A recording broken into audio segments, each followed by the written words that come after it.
How's everybody doing tonight? Glad y'all can join me. Wow, trying to get motivated today. Shout out to Ty. Hey, what's going on? Shout out to Jeffrey Johnson. Thanks for joining me. I guess I need to go check on the LinkedIn people. I just kind of start. You know how we do it? Give me one in the chat if you can hear me.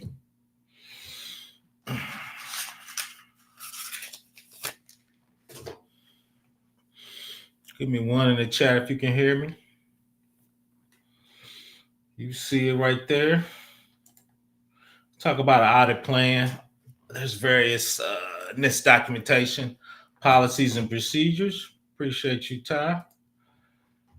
But then there's plans. So I was kind of walking through a package with somebody, and part of the package was having an audit plan. So I was like, yeah, shout out to my man, Alawale. Hopefully I didn't butcher that too bad. Thanks for joining me. Put it loud and clear. Jeffrey Johnson with the one. So something short. We're just going to talk about an audit plan, what we needed. Okay, shout out to my LinkedIn. Yay. Hopefully you can hear me. Give me one in the chat on the LinkedIn if you can hear me. So let's go and get started. I am tired today. I'm tired every day.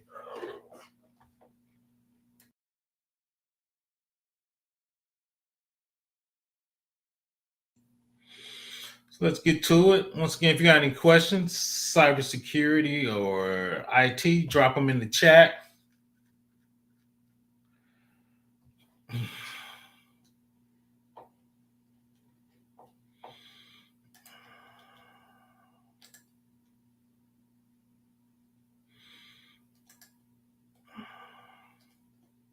So everybody knows I'm a NIST 800-53 guy. Those are the 20 security families for the NIST 800-53. My favorite compliance, but getting a little long in the tooth. A lot of people, especially from DOD, switching over to the CMMC. So, but still, I think one of the most complete, thorough. I think compliances out there. Definitely one of the hardest ones. If you're gonna comparing it with the disastigs for the hardening piece. So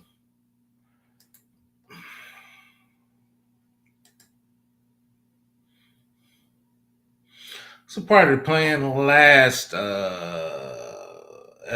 Tuesday and Friday, we were talking about SIMs, right? SIMs from logs from the firewall, application servers, database servers, mail exchange servers. You see them at the bottom, web servers, critical endpoints. All those are logging to the SIM. So the audit plan is what's the process of us going through that, right? Validating the check-in. What events are we logging, right? That's part of the plan, right? You got a policy, high level, we're doing auditing. This is the AU family. These are some of the things we're doing. The procedures, this is how we setting some stuff up on the firewall. But what's the total plan of auditing, right? So that's kind of what we're going to talk about today.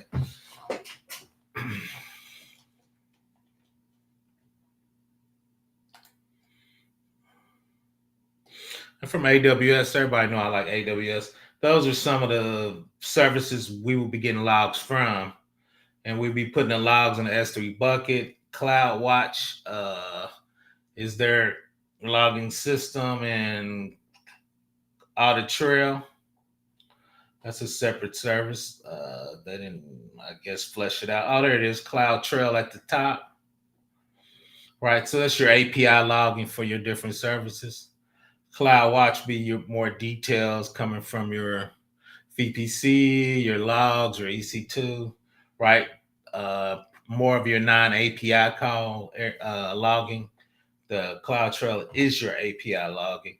And of course, you got containers at the top, serverless things at the top. Once again, you're going to be logging all of those.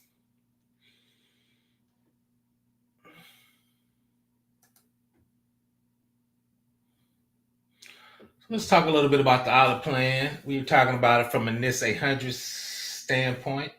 Now, the plan is a contractor agency formal documented strategy for monitoring, detecting, logging, reviewing, and responding to security related events involving federal data. It's a required component of an organizational safeguard security program, supports controls related to audit logging from the AU family in NIST 53, access monitoring, incident response, federal information accountability, and review of privileged accounts. Right. So a lot of times people forget when you do incident response, you get the information from the logs, right?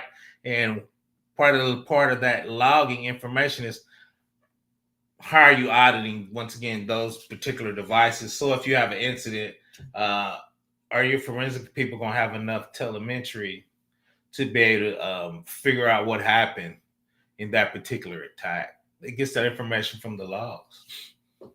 So once again, shout out to Cyber Stoic. When you have your auditor come in and review your audit plan, then once again, we're going to walk through it. What is an auditor looking for in your plan?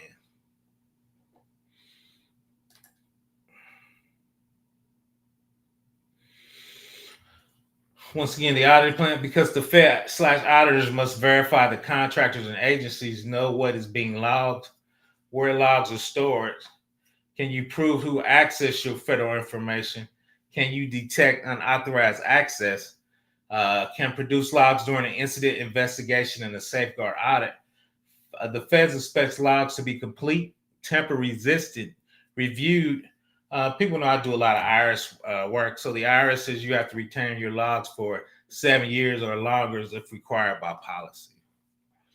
When I was a consultant at the state of Indiana, some of their C-suite for FOIA, Freedom of Information Act from a Fed or state, they got to keep that information for 25 years. So you got to figure out what length you need to keep certain logs. So once again, you got to look at your federal compliance, your agency compliance, your state compliance, and maybe even your city or your county compliance, right? All that kind of adds up. Most states have state board of accounts. What are their requirements for your logging? So all that information goes in the plans and you kind of detail, right? Okay, this is the federal 7 years for IRS. The state wants 20 years because it's a privileged access user from the C-suite. For some reason, they got to keep logs and emails from those people for an ungodly amount of time. But once again, these are the requirements you need to give your tech people, that they know how to set up their cloud infrastructure, learn, know what to set the logging on to, and the breadth of logging. Is it info? Is it high? Each one of those settings will give more information coming out in the logs. You want to give too much information, then your logs fill up and it becomes expensive. And this was from NIST 800, from the other one, the SIM. AU3, once again, what type of events occurred, when the events occurred, where the events occurred, source of the event, the outcome of the event, and the identity of any individual, subject, or object entities associated with the event. Right? So those are the things you got to figure out from which device. And once again, these are the things you need to be logging from those devices.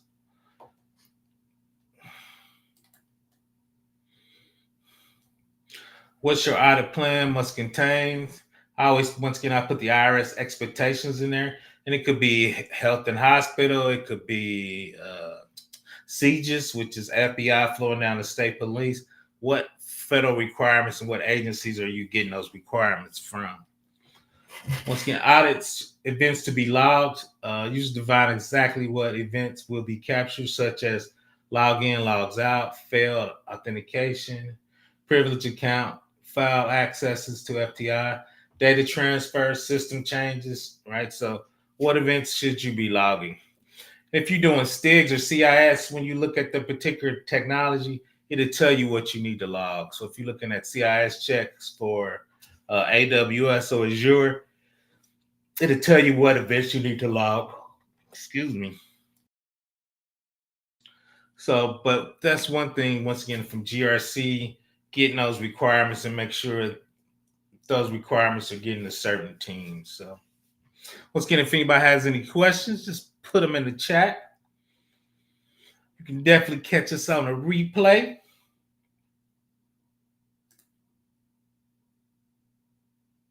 Uh, Once again, from the SIM, if you look at AU2, we looked at kind of high level. This is a little more detail of what the IRS is looking for in their audit events.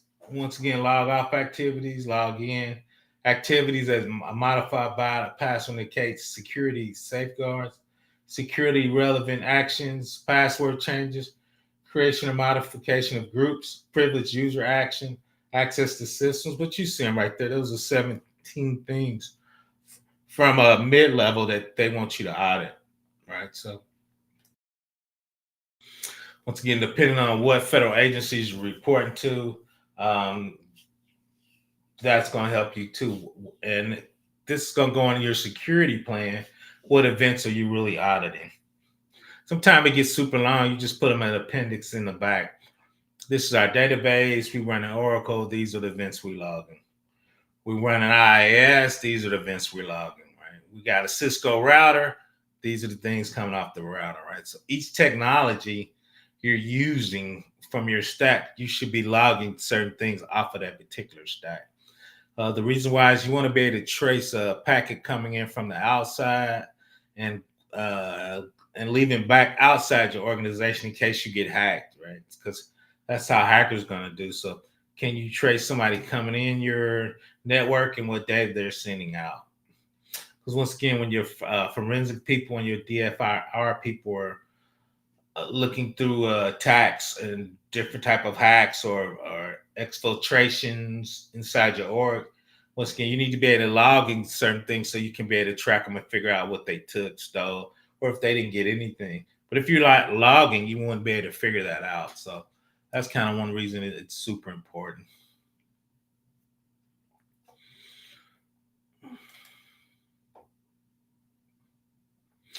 Once again, log sources and systems. You got servers, Windows and Linux, databases, Oracle, SQL Server, Postgres, Aurora, Redshift, network devices, application, cloud platform. Those are AWS Cloud Trails, Config, and Guard Duty. And your endpoint detection, EDR, SIMs, um, Intras, Defenders from Windows. All of those devices are going to be logging. So once again, you got to be able to trace it to kind of figure out if something went left, some nation state got in and took some information from you. Once again, if you got any questions, put them in the chat. Like I said, I think this is going to be short. Somebody was asking me about an audit plan. So when people ask me to do stuff, I just make a video out of it while I'm getting them some information. So there's the link if anybody wants to come up. No pressure.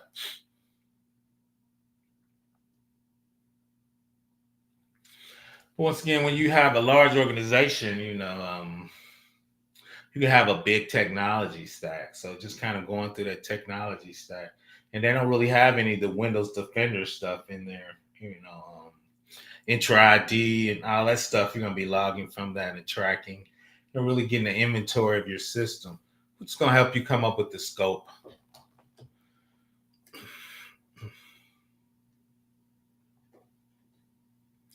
I'm gonna take an early nap. Some of the most popular SIMs, you must plan show how you log information to a centralized monitoring tool. What's your SIM for that? Splunk is the big dog, super expensive. Elastic, QRadar, Sentinel from Azure is popular. Even though I wouldn't call it Sentinel, log analytics. The Sentinel sits on top of log analytics. Rapid7, I, I always think them are more a vulnerability scan, but I'm sure they buy the SIM. And the AWS piece, Security Hub, Cloud Watch Logs going to an open source search. They are strongly discourage storing logs on local endpoints. Right. So if you got a web server and app server, you can stay logs there. But if the hacker gets it, breaches that box, they can delete the logs because they're on that box. So that's why they want you to push it to a centralized monitoring um, framework. Right. So it's off that box. that box is super locked down, so it's really hard to get to and hack it. How can you learn this and where can it apply on your resume? We were just talking about that. There's a couple courses out there for NIST. I'm old school. I just usually read the NIST documentation, and depending on what technology you were using. Long story short, when I first was a web admin and application admin, I was doing this because I was hardening those boxes, right?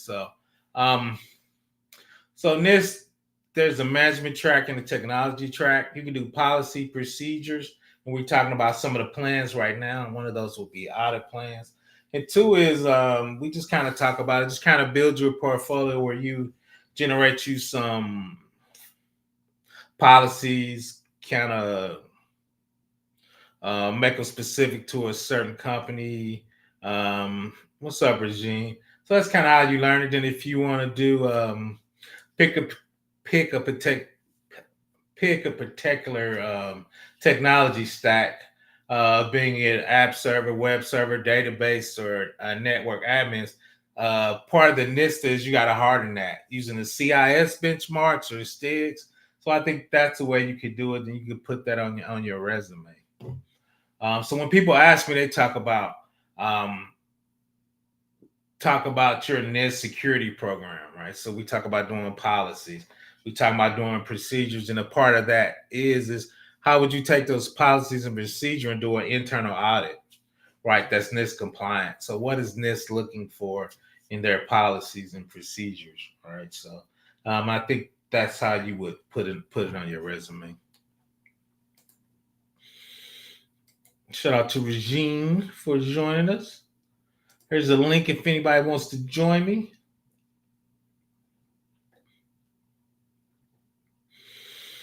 I think I'm gonna lay down after this. I am tired. I gotta get it together, people. Review process. You must document how often logs are reviewed. Daily required for privilege and FTI systems, which is Federal Information Systems. Who performs a review? How they look for anomalies, failed logins, unusual access, how findings are escalated, evidence of the live reviews, such as a checklist or tickets. So inside the audit plan, we will have our checklist. Part of that will be go to Splunk, go to Log Analytics, go to CloudWatch.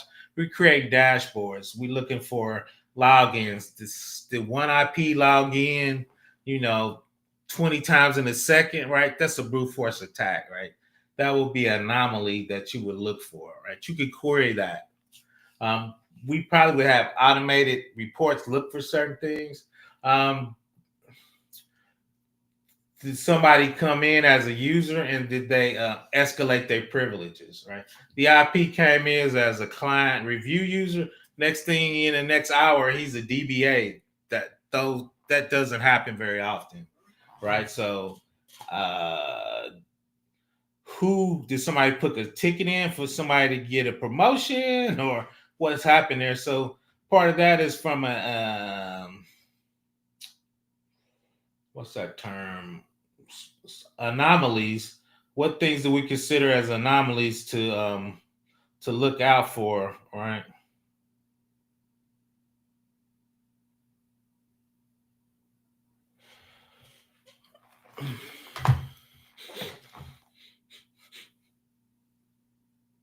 And the weird thing is, I had a young guy train when I was at the state. He ended up passing away though. Shout out to him. So I helped him get on. So I was training him with looking through our log files, looking through some state. My man Tiny, I think I'm interviewing him. He kind of took that over from log analytics and did the dashboards. But once again, what are you auditing? What are you putting in? And what your KPIs and key process indicators, key risk indicators. What are you looking for in there that's high risk, right? Looking at your privilege escalation. Are your DBAs doing something kind of weird? Did a large file come out under a DBA user? DBAs don't send out large files. They work on large databases, but did somebody hacker DBA's password. But once again, what anomalies are we looking for? We have to document those in our plan and show how we're reviewing to look for those things. Most times when I see them, I'm trying to automate them, but there's a few things we're going to do manually. They want you to do a few things manually. What happens if you don't have a plan? From an IRS perspective, real but strict, you'll be missing or poor logging results. That would be a major finding and citation. You will have a corrective action plan or a CAP. They might increase oversight, or they could possibly revoke your data so you can get that federal information before, meaning probably you couldn't get money or fund your state. So that's why those are similar. So from a tie question is kind of going through, and let's talk about if there was a finding, if there's a citation. If you have a correction action plan, which I've had many, that's not unusual to be honest. What date should you have stuff fixed? What team should be fixing them? Are you working with PMO to get those findings, and PMO is managing it? Project management organization, or sometimes GRC ends up managing those particular corrective action plans or findings for your plan, right? But once again, who's responsible for and who's reporting to them? And some of those might need money, so you might have to send those up to the C-suite and says, we need money for a database upgrade, or we need money for the Oracle. They had a specifically security module that was super expensive, but we needed it, right? So those findings tell you what you need to do technology-wise or budgeted money-wise. Or sometimes it could be the same. Maybe you need to hire a couple big-time consultants, right, that will cost money from a budget to fix some of your findings. I've seen that before too.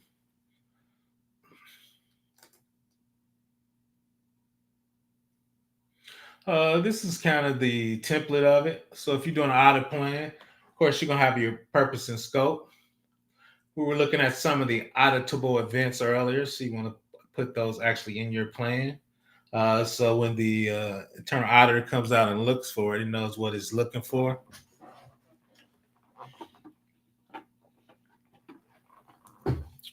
Log source. What are we logging for? A lot of times we have an architectural diagram that will show servers, databases, that shows us collecting to the cloud. Then in there, we kind of order them A, B, and C. Then we say, okay, these are the databases. This is what we're logging. These are the Linux servers. This is what we're logging. This is the Windows. This is the Linux app servers. These are Linux web servers. So these are the sources we get them. And above, what are auditable events for those different technologies, right? Which would be your technology stack, which would be your scope of work. So once again, if you got any questions, tech or cybersecurity, drop them in the chat.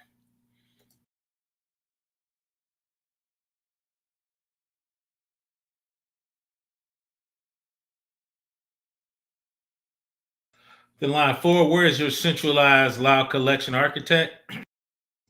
Is that Splunk? Is that Log Analytics? Is that CloudWatch, CloudTrail? Is that Elk Stack? There's a lot of stuff. I worked at a big company. They had like 5 SIMs. It was crazy. So we were trying to get that centralized and kind of figure it out. So sometimes I work with big companies. They have too many SIMs, right? So you have to kind of figure out which one is going to be the centralized source of truth. Why would somebody have a lot of SIMs is they were silos. So each big division kind of bought their own SIM, right? But from a corporation global standpoint, you couldn't get an overview of what the company was doing, right? You had to look at each individual silo and try to paste those together. That's never good. The reviewing and monitoring procedures, are you reviewing them daily, weekly, monthly? A lot of times, if we're reviewing daily, those are going to be our automatic scripts. What we're looking for from the centralized logging. Once again, Splunk, they have a lot of built-in dashboards already. So that stuff we look at daily. Weekly be like stuff we would look manually, right? Did somebody offboard? Did somebody onboard? If we offboard somebody last Friday, let's see if they're logging back in, right? Did we take them out? Did they come back in and sneak in, right? So from a standpoint, we look at last week who got fired and that following Friday. Let's see if they're back on the system. Right? Um, did we not delete them all? Especially if it's a privileged user, aka DBA, web admin, something big. So those are some of the things we look for. Alerting system for critical event lists and thresholds. And like we talked about, is somebody trying to brute force? Did one IP look at 100 users, tried 100 different users and passwords in a minute? Right, that would be an alert. That doesn't seem quite right. Right, somebody compressed the file and it was a petabyte. We don't move petabyte files, right? That would be a threshold. So we move our files. They might be a terabyte, whatever, but one of them's a petabyte, which is a big file. So that will be a threshold alert. But the hard part is you got to come up with those threshold alerts. Well, I take that back. You can go in the cloud, ChatGPT, and kind of ask it what it would think would be a good alerting system. Roles and responsibilities, security team, system owners. That's one thing. NIST is who's responsible for what details, and once again, and who's in control of the budget of the particular project that actually bought this SIM tool, or how we auditing. Right? So those have been your roles and responsibilities. Big deal too is incident response integration. So from an incident response, somebody says it looks familiar. How do we give them access to logs to look at certain things?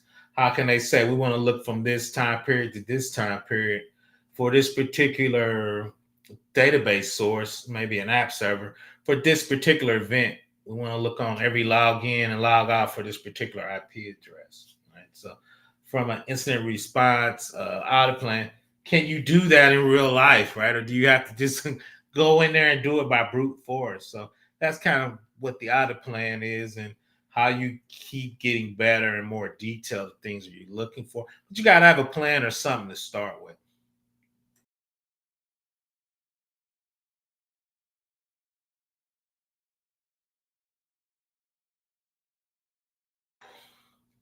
Um, Evidence of compliance, checklists, tickets, and reports. So once again, if we're auditing, what's our checklist to say? These are the thresholds we're looking for. This is what we do on Monday. This is what we're doing at the end of the month because we're paying people, or this is our end of month process. And these are the things we're doing to look for anomalies out of that process. Right? And the other thing is from a federal, state, county, how long should we be keeping these logs? Cool thing now is you can put them in Glacier, deep storage, and they're pretty cheap. You can compress them, so you can get a petabyte for a couple of dollars now.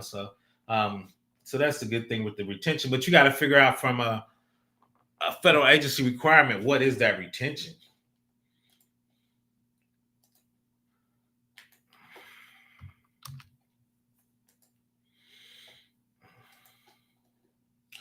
Safeguard risk assessment linkage. So part of that is, and we'll look at that at the end. What is your checklist to make sure your centralized logging is secure, right? It's encryption at rest. You're not putting any PII or personal information inside your logs, right? And if you are, how are you redacting it? So if somebody else comes in that's not really part of this project, coming through from incident response, they shouldn't be able to see people's social security numbers in. So how do you take care of that, right? And then, once again, how do you scan to make sure and I talked about that last week. How do you make sure your SIM is hard, that it meets a federal requirement? A lot of people say we're using SIM, but once again, are you using the right encryption? A lot of times, SIMs, you saving stuff in a database. Is that database hardened at a federal level, right? So once again, your safeguard, your security checks, and your linkage, right? There's two. It's your incident response leakage. Can you find what you got? And the stuff in there, is it secure so none of the hackers can get in there and get stuff? Right. So that's kind of where the two linkages come about.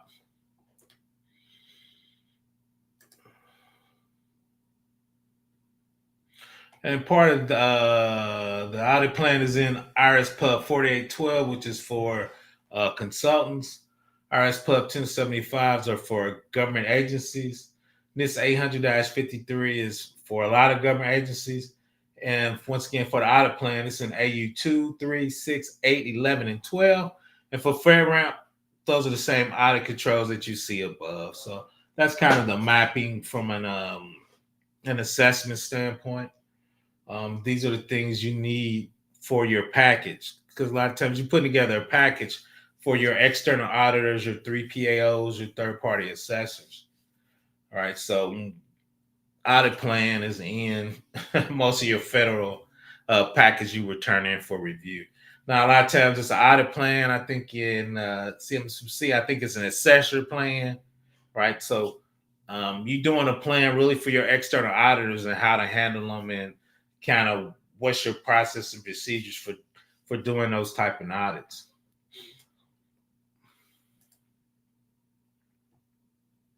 And once again, these are the STIG checks for your centralized log server. And we looked at those. That would be Splunk, Elk Cache, Sentinel, Log Analytics. So these are the checks you see them right there. 11 highs, 68 mediums, and 46 lows. That's probably 120 checks, all right, to make sure your centralized logging is secure so you can be able to do handle federal work.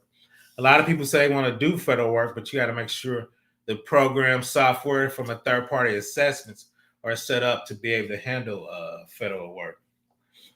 Let me see. I tried to get to the stick viewer last time. It seemed like something was blocking me. Okay, there it is today. Let's switch over. Once again, put any of your questions in the chat. Cybersecurity or tech, we get to them. Let's switch on over to the stick viewer. Let's make that, let's see if that's showing. Let's make that a little bigger. Oh man.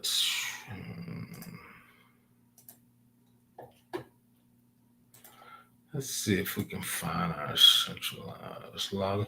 Once again, put in questions in the chat.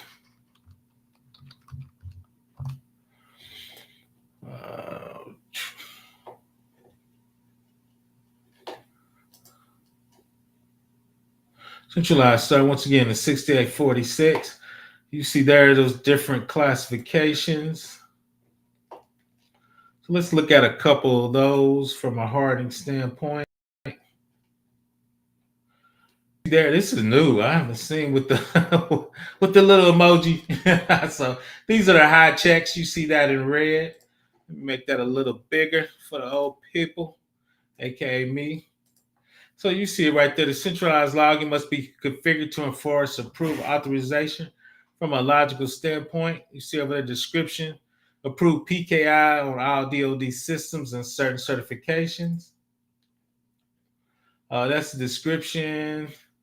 That's the check that you would look for. And the fix will be configure a log server with granular permission to separate and control access level for account used to access applications. So we would go to our Splunk or our logging. Basically, we would have users and groups. We would have admin, regular users, security with view only, and maybe let a couple of developers in for their particular project, right? If they were needing to look at certain things, and who is ever responsible for the SIM, right? They would have to do these checks. The log server must be configured to uniquely identify and authenticate organizational users and process act on behalf of the user. Here's our FIPS encryption on 475. Password needs to be protected at all times. Encryption is the standard method for protecting passwords. If passwords are not encrypted, they can be plainly read in clear text and easily compromised. So it shows you the fix. It wants you to use FIPS, validated SHA-1 or later protocol to protect the integrity of the password. So USGRC will work with your Splunk admin or your Splunk Sentinel and just kind of walk through these and figure out if we passed or not. right? So then when the auditors come in, they're actually going to do the same thing. Shout out to PMO in the house. Shout out to Larry for joining us. Here, I'm going to drop the link one more time. Let's go through a couple more of these checks. So once again, the audit plan is something you would need for your ATO, Authority to Operate package. It's in most federal reviews. And the other part of that is how are you hardening your SIM to make sure you can pass a scan of that, right? So let's look at a couple more. Most people I know love the STIGs. Well, I love the STIGs. Most people don't. So once again, these are the 11 high checks. It talks about FIPS encryption, FIPS 140-2. That means encryption you send out to government to make sure it's doing what it's supposed to do. Here's the medium checks. You see it right there in yellow. The central logging server must be configured to protect data sent from host and device from being altered in a way that may prevent attribution or action to an individual or process. So, and let's look at one other thing, which would be if we look at the Windows server, it tells you the last time I looked, but it tells you what you should be logging inside those checks. So let's look at server. Maybe I need to do Windows. Maybe I need to do Windows.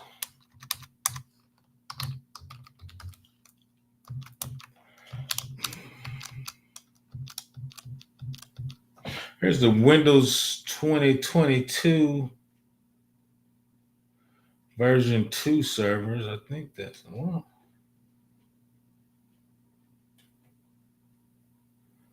It says it has 0 checks. So let's look at the 2022 with the 275 total count. So once again, these are the checks DoD said you should use to harden your 2022 server. Let's see if we can find some logging information in there.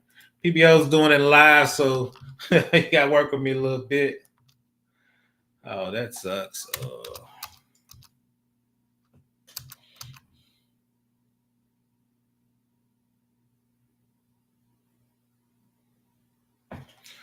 Let's see.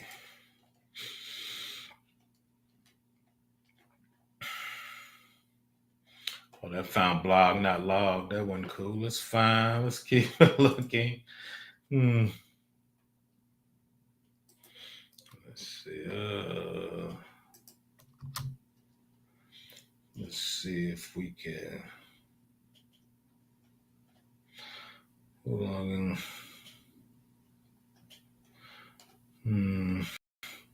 PBO should have looked up ahead of time, but let's see if we can find one real quick.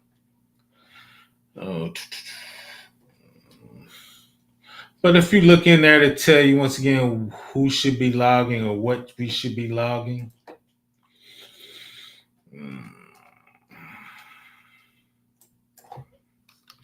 Let's see if it's audit.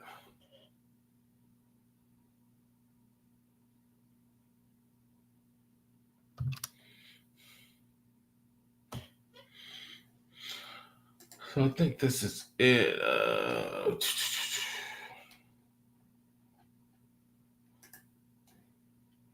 So we're looking at Windows 20 Server 22 permission on Active Directory. And improper access permission or directory could allow unauthorized users to read, modify, or delete data or audit trails. Once again, it's keeping your audit trails successful. Once again, if you look at certain things inside Windows 2022, it'll tell you what you should be auditing. That will go down to your spunk and go down to your particular security event. So let's see. Is there anything else I wanted to show?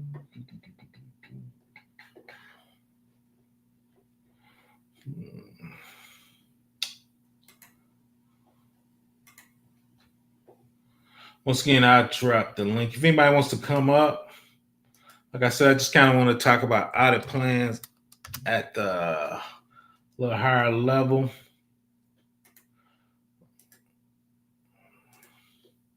So I'm starting to move a little better inside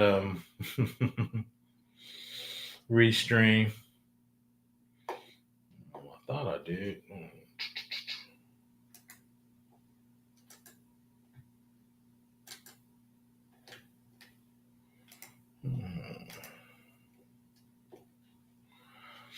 So let's look at real quick. So we know audit big is big because you see it right there. AU audit and accountability. It has its own security family. So definitely one of the bigger, uh, more important security families from an auditing standpoint. These are a lot of things from the cloud. We're going to be auditing to send to our SIM, firewalls, custom applications, switches, routers, domain controllers, database servers. So once again, all it's going to be logged and sent to a centralized server. From a cloud perspective, all the standard basic servers at the top, we need to be logging those.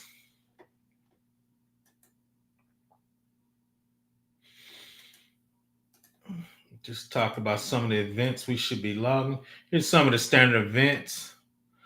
Accessing attempts to your federal systems, including the identity of each user and device, log activities, activities that might modify, bypass, or negate security guards, security relevant actions for your federal systems, user generated reports and extracts containing federal information.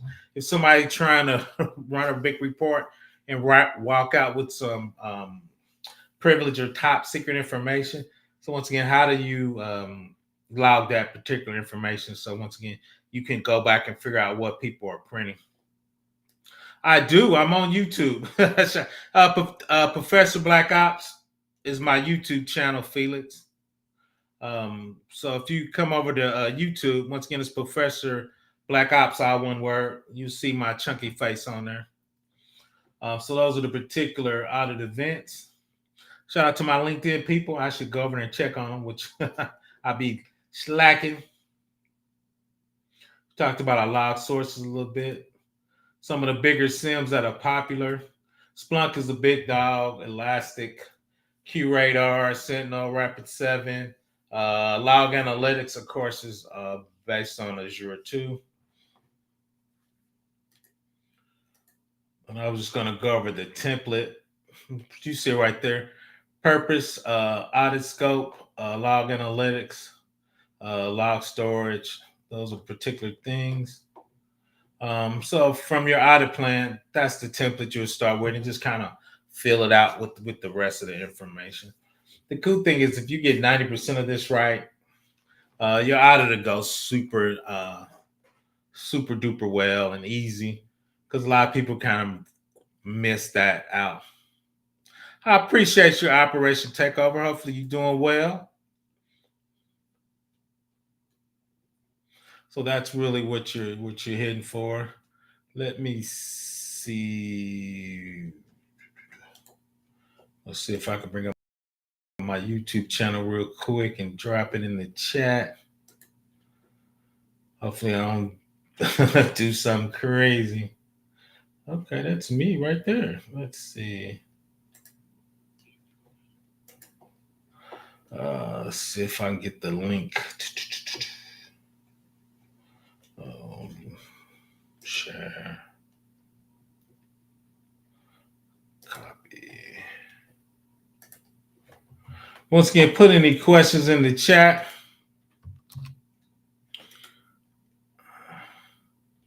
So Felix, that's my YouTube channel right there. Hopefully it came through. Sometimes it blocks blocks links. I think mine's are good though, because I'm running things. Once again, if you got any questions or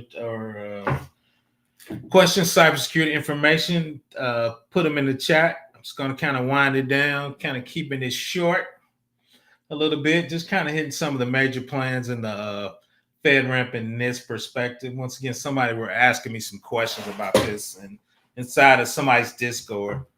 Let's see what my man Larry said. Okay. Wow. Do you feel plans will be able to encompass the use of LLMs? You think audit plans could help ensure the proper uses of popular technologies like AI? Oh yeah, I think it's in. If you go out there, and I did a video, they have the RMF for AI, and in there they talk about different plans and reviews you need to do. Talk about AI poisoning the LMs. If you're getting data to train, how to make sure you secure it before you get it to AI to train. Then they're talking about prompt injections from people. Sometimes people share too much corporate information, so they're talking about that from a definitely from a documentation, audit plans, using LLMs and AI in general. And I lump machine learning in there too, Larry. So I think all that's included. But once again, those are logical controls. They're not technical controls that would actually block it, right? These are things we want you to do, and we hope you're doing it, right? So, and I'm gonna do a video on because cloud. I guess a nation state was using cloud to actually use an AI to actually attack United States corporations. So that's going to be in my talk, Larry. What can we do to help prevent that from happening? Right? Cloud has some responsibilities into that, but when that AI starts attacking your corporation, do you have zero trust? Do you have microsegmentation?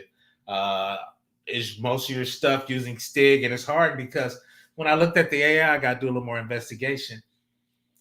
It didn't do any new attacks. It just did all the old attacks at a much more efficient way, right? So if you're missing something and it wasn't hard, it shows you this to be able to extract your data, basically steal your data. Where in the old days, it would, a couple people would be working on certain sections. With AI, it's going to attack your whole organization, and it's going to attack every technology, every stack to see if you got it hardened at a certain level, right? I don't think any of those were new type of attacks. It just did them all, right? So I think that's an issue. Where a certain organization would be, okay, this organization's focuses on database. This organization's focus on phishing with these type of attacks. I think when you get AI, it's going to attack organization, right? So that means your organization has to be at a much more mature level and a much more hardened level, right? Like we talked about, all the sticks should be on every items. These are your compensated controls. This is your logging. This is your run book. So I think you need that from a totality of the company.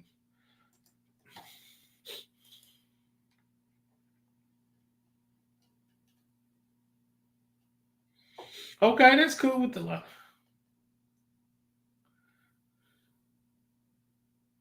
I appreciate that. Yeah, Epic is there's a big security module on Epic. Long story short, Epic is a ERP for health, and a lot of people that are in the hospitals they ask how to get GRC and security.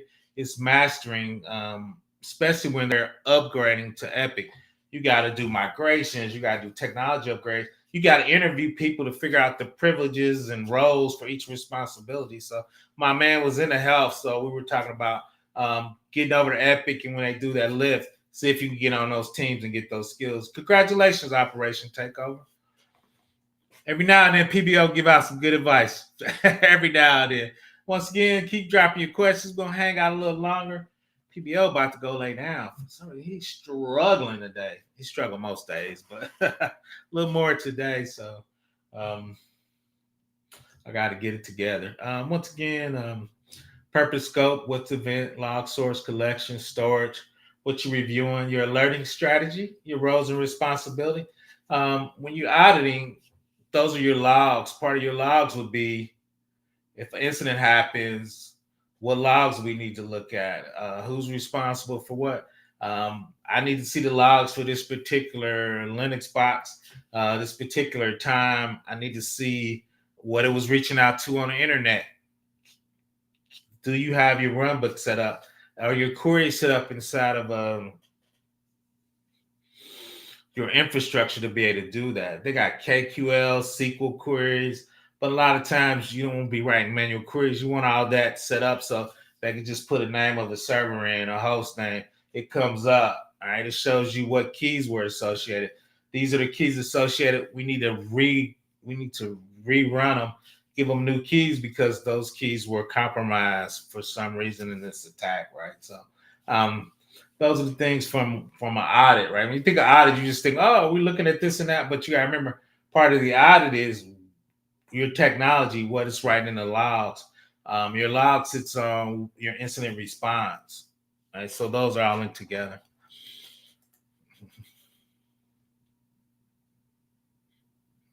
Yep, I think it's here. I think it's here. I'm trying to get a little better, like you said, with the AI and the LMMs. Once again, there was an attack, so I might talk about that Friday at Lunch and Learn. I was going to do something else, but I might do that Friday. Talk about the cloud attack, how a nation state it tricked it and said it was running some educational tests, but really it took those. It was taking those educational tests and it was attacking United States corporations with it, right? And I guess they figured it out because they were like, "This looks kind of funny." So Cloud figured it out too that hey, this doesn't look right. This don't look like a test. All right. So shout out to Cloud for catching that. But us as GRC and security people, once again, how do we make sure our companies are hardened at a certain level, at a certain maturity, so hopefully the AI won't get us, right? So that's really what we're up to. Whew, I am not feeling the best today, which is weird. I thought I was feeling okay, but PBO getting up there, so we'll take a little time. So once again, just kind of wrapping it up. Take a couple more questions. Once again, talking about the audit plan from a federal perspective. Once again, when you do your ATO package, authority operate your external assessors and auditors will come in. They're gonna ask for plans, policies, procedures, architectural diagrams. So, what are those documents your external auditors are wanting? You, as a company or internal auditors, you got to get it ready for them, right? It's not magic. They're just gonna show up and they're gonna write their sales. So, you want to have it all tight so when they come in, they can get in and out, not give you a lot of findings, not give you a lot of bad markups, right? So that's really what we're trying to get to. If there's bad markups, we should already have answers to those. Well, we know that's a problem. We got a budget coming out in 2026 to buy X to handle that finding. This is our mitigated control until 2026, right? So once again, what should that look like? Once again, I want to appreciate everybody for joining me. Ooh, man. You know, you can find me on these YouTube streets.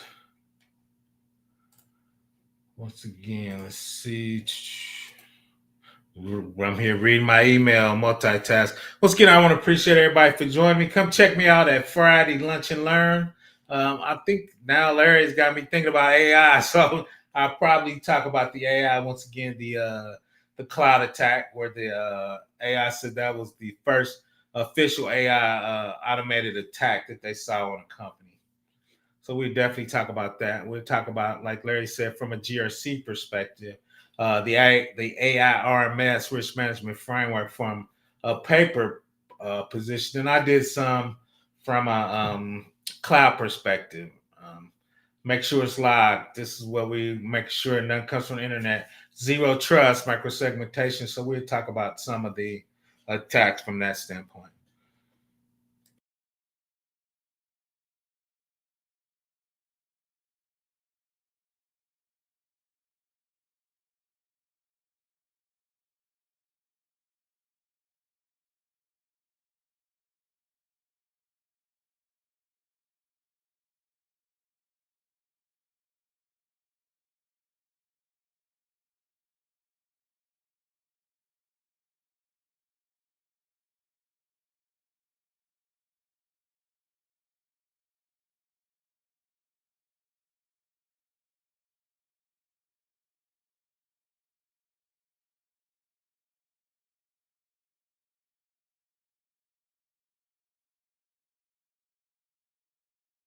Let's hit that hump day strong tomorrow. Give me some subscribe and give me a like.